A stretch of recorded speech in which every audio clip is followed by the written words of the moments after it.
Shabbat Shalom, everybody. It's Rabbi Stephen here, Rob Shmuel ben Yehoshua, Rashbi in the house, Rashbi mask. Folks, just kind of making a little bit of a point here. The COVID virus has really spiked. There's a lot more cases going on. It's really, more people in our county. They say that ICU is almost full. Please wear your masks and practice social distancing when you're out in public. I know it's kind of tough. But you know what? Let's get through this and let's make it work, okay? All right. So, first of all, this Friday we are having a Friday night service. We'll be live streaming and live streaming only. We're going back to just live streaming again because of the spike in cases. We're going to set an example basically, and we're going to make sure that everybody's safe. A week from then, we have another Friday night service, more on that to come. And then the following weekend, Saturday, we will probably do a live stream Saturday service. I know some of you have been asking for it, and actually, it's my favorite service. We get to at least have a Devar Torah and read from it a little bit, so we'll do that. And in the meantime, thank you all for tuning in and joining us and letting us join you and experience Shabbat even in these tough times where we're all virtual. Okay, so let's get to this week's portion, which is Pinhas.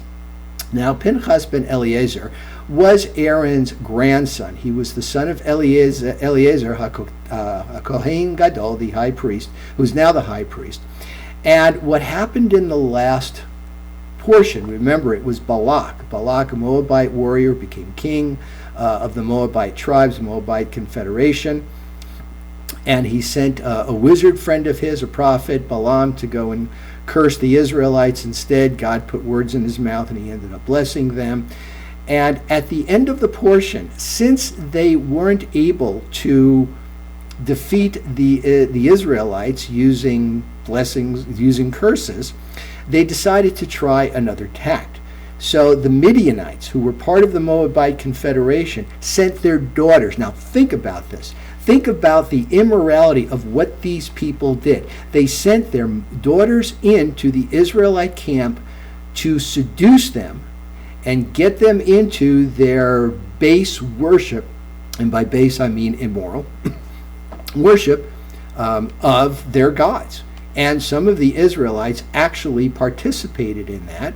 And Pinhas took a spear and he made an example of the head of the tribe of Simeon, who was consorting with one of the Midianite princesses. And a lot of people, of course, were a little concerned about this. They wanted to take retribution, a little concerned, very concerned, that Pinhas here was being a vigilante. That's what he was doing. And they wanted to take retribution, but God told Moses to say no, leave Pinhas alone. All right, we're going to get to that in a minute, but I want to give you more of an overview of this particular portion because we have some things happening. So, as what typically happens when there's some type of disaster or catastrophe and Israelites die, God tells Moses and Eleazar now to take and this is the only time God talks to Eleazar directly. But he tells them, take another census of the warriors, of the men that are between the ages of 20 and 60 in case they have to go to war, which they're kind of considering now because, some of the native tribes are seeing the Israelites as kind of a threat. So they take a census. The next part of it is one of my favorites, the daughters of Zelophahad, who go to Moses and say, look, our father died of his own sins. He wasn't part of a rebellion.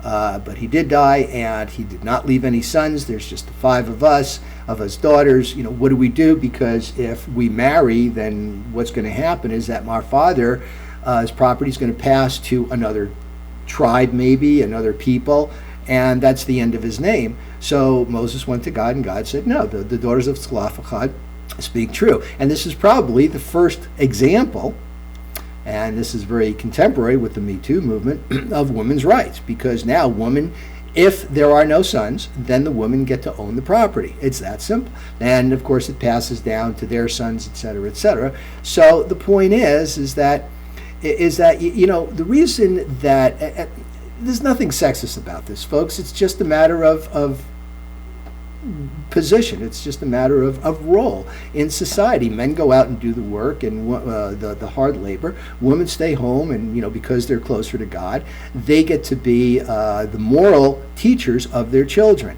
And women, I'm going to say this again, I've said this before, I'm going to say it again. In Judaism, we recognize that women are more spiritually evolved than men because they can give birth. They create life. They're more like God than we are.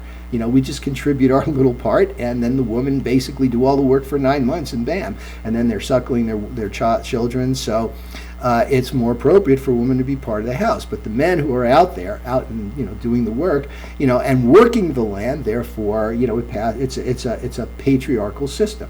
Now, that doesn't mean that it's only a patriarchal system, as we see here for these women, that not the audacity, but they just had, that morality. They just had that resolve to say, look, we care about our family's property. So they were rewarded for that. Finally, at the end of this particular portion, we have the section that is read as a musaf, the additional reading, when we have a festival or a holiday. And we go through the different sacrifices that were used during the different times. And Rosh Hashanah is Yom Teruah, the day of the sounding of the horn. Then there's Yom Kippurim, the day of where you afflict yourself. Then there's the days of Sukkot, which is the Jewish Thanksgiving, where we do the huts. And then they talk about the last day, which is Shemini Atzeret. And the way they describe it in that particular portion, it's that, look, God's invited all the nations to a big party. This is the harvest. This is the fall, the autumn, when it's the harvest.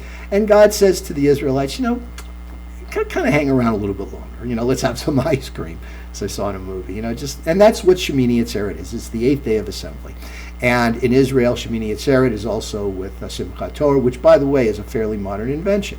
They didn't read Torah scrolls back then the way we did, so they decided that, since this is the whole high holiday season, since we're also focused on our spirituality during this time, let's make the rewinding of the Torah scroll of the yearly reading, the yearly cycle. Let's do it then at the end of the high holiday season. They felt it was very appropriate. It was a good time. Okay, so let's go back to Pinhas a little bit, and let's talk about what he did. Pinhas was a vigilante, and in these days where we have these comic strip characters, like Batman and Green Arrow, and they're all taking the law in their own hands, that's basically what Pinhas does. Now, the thing I like about the Eitz Chaim Chumash, and I kind of rotate, I've got 3 Chumashim, the art scroll, which I still believe is really kind of, and somebody, Gene, thank you, really described it as the gold standard. They're very good, but they're orthodox. The Sansino, edited by Rabbi Hertz, very special to me. It was my bar mitzvah chumash, and I like to read that. But the Eitz Chaim is kind of the United Synagogue, the Rabbinical Assembly, decided to update it a little bit.